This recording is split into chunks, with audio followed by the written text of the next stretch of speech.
Welcome back to KP's Kingdom, cooking with KP, and today I'm going to show you how to make these beautiful cheesy Basil Polenta cups.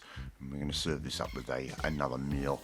So I thought I'd just show you this as a alternative as a side. Alright, so I've got some ramekins, I've got some beautiful chicken stock that's going straight in. Now, if you're not sure how much liquid to how much polenta you need, just read your packet, it'll tell you.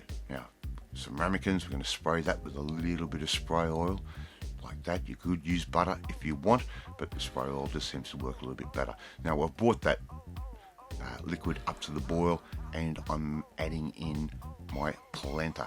Now I think it was around about a cup and a half to a cup, so a cup and a half of stock to a cup of cornmeal or polenta. That goes straight in, and here is where we cannot stop stirring. We need to try and keep that stirring so it won't stick to the bottom and it won't go lumpy. Alright, so as I've said, just follow the instructions on the packet, you'll be right. Now we just keep stirring that through to the prescribed recipe. It's not that hard. You bring it up to the boil, and we turn it down, and we've got to keep stirring that for around about 10 minutes. Alright, so just keep stirring. It's a little bit boring, so put on some music. That'll help you pass the time, and it'll keep a beat happening while you stir. Add a little bit of salt in as well. We're getting close to the end.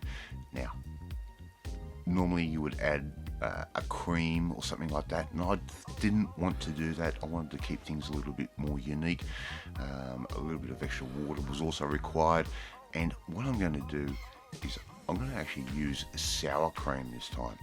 So I'm going to keep stirring this through, and in goes our sour cream. And it's always good to have a friend in the kitchen that can actually assist you, like my lovely wife there.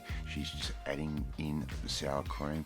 We don't want too much, we don't want too little, but again, we're following the instructions on the packet. I'm going to add in some grated Parmesan cheese, around about half a cup, maybe 3/4 of a cup. That goes in. Keep stirring it through, let that melt down. And the Parmesan cheese is a hard cheese, so it does melt very, very slowly, but it will give you the most intense flavour.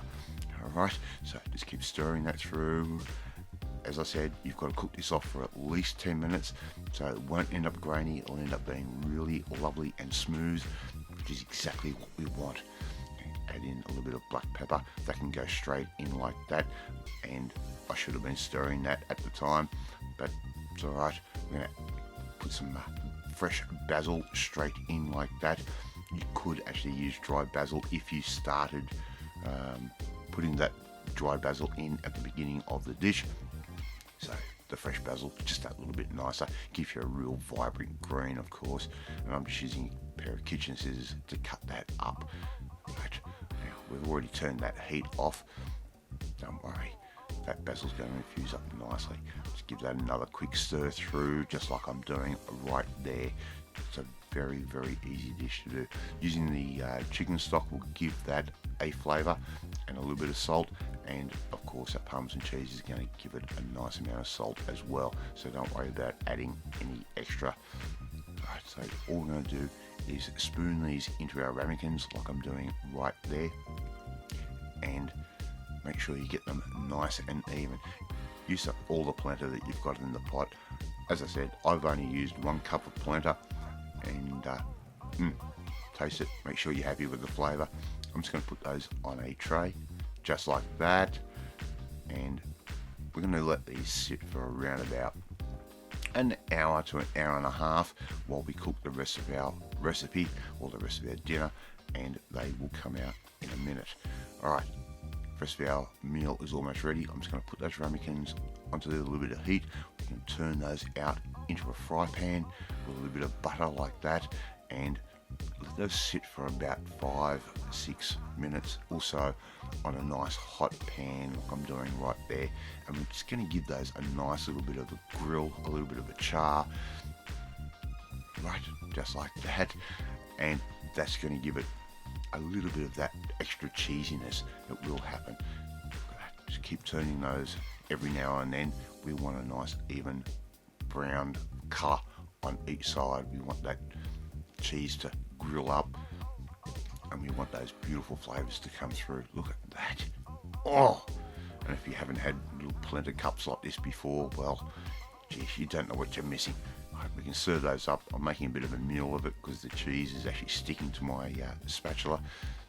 So it's not the most perfect recipe, but look, even people that have worked in kitchens before, like I have, even we make mistakes at times and things don't always go according to plan. Alright, so I'll let you try and make this one at home. Thank you so much for watching this video, really do appreciate it. If you like this video, hit that like button, it gives me confidence, it should make you feel warm and fuzzy too. Don't forget to share this video with all your friends on all platforms of social media. And remember, hit that notifications bell, you'll be notified every time a new video goes up. But more importantly, you want to learn how to make a really easy side like this, even though at the moment that looks a little bit ugly, you need to come and join the family, my family. Hit that subscribe button and you'll never miss another one of my videos again. I'm off to finish off the other parts of this meal and I will catch you next time. Bye!